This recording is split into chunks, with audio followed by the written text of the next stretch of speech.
Albany's rock station Q103, Flounder here, and it is my privilege right now to be sitting next to Mr. Corey Taylor. Thank you so much for coming down and doing an interview. Come on. It was my pleasure. So, you guys have the .5 The Great Chapter. Kill Pop is the song we're going with right now. Yep. Album's awesome. Can you tell me anything about this album, the process going into it? I know the songwriting was a little bit different with new It members was heavy. and whatnot. Yeah, I mean, it was heavy duty.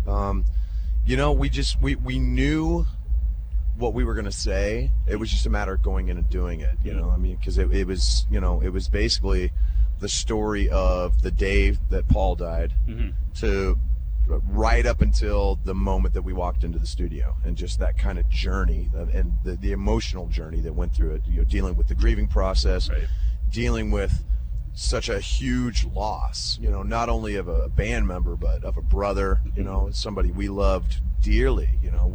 But it took us that much time to kind of get our heads together and ready to just be that honest about it, you know? So going to the studio, it was just a matter of, okay, let's lay it down, let's make it happen, you know. And once we kind of got over that hump, it was just like, just pour it in and just make sure that it's awesome. I've read that you guys are going to take a little time off to be able to do some personal projects and whatnot afterwards. Yeah.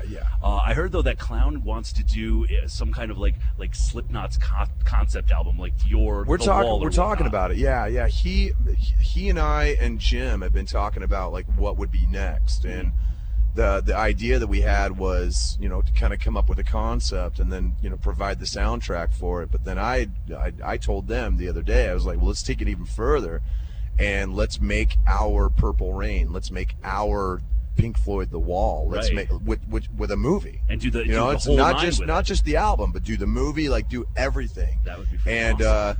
They were pretty into it. So yeah, I mean, it's going to be a few years before we even get into that. But just the fact that we're laying the steps for it now just means that, you know, we're right back to where we were, which is just being, you know, 5 steps ahead of the game. So can I ask you about Teenage Time Killers? Yeah.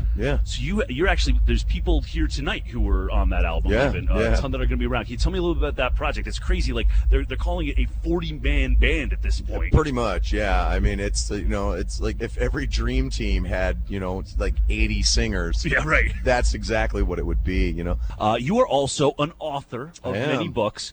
And I enjoy the fact that you have fun with your subtitles, like your current book, You're Making Me Hate You, a cantankerous look at the common misconception that humans have any common sense left. Yes. So I was showing this stuff to my intern this morning, and his thoughts on you were that you are a witty, thoughtful pessimist.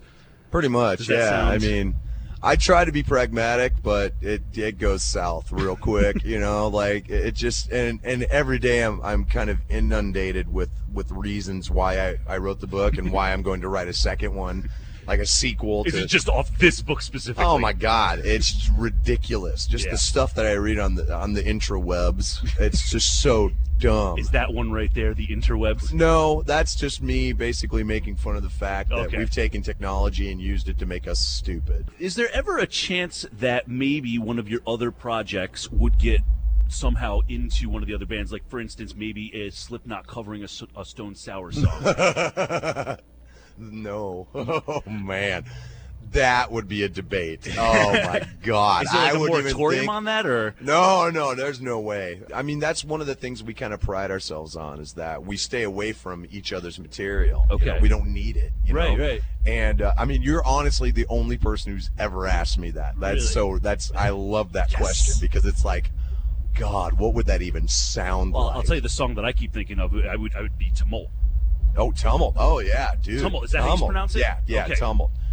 Corey, thank you so much for taking time and talking with us tonight. Pleasure, man. I can't wait to see you guys out on stage. Slipknot tonight at SPAC. It's going to be an awesome show. Look for the fire, because that's where we'll be.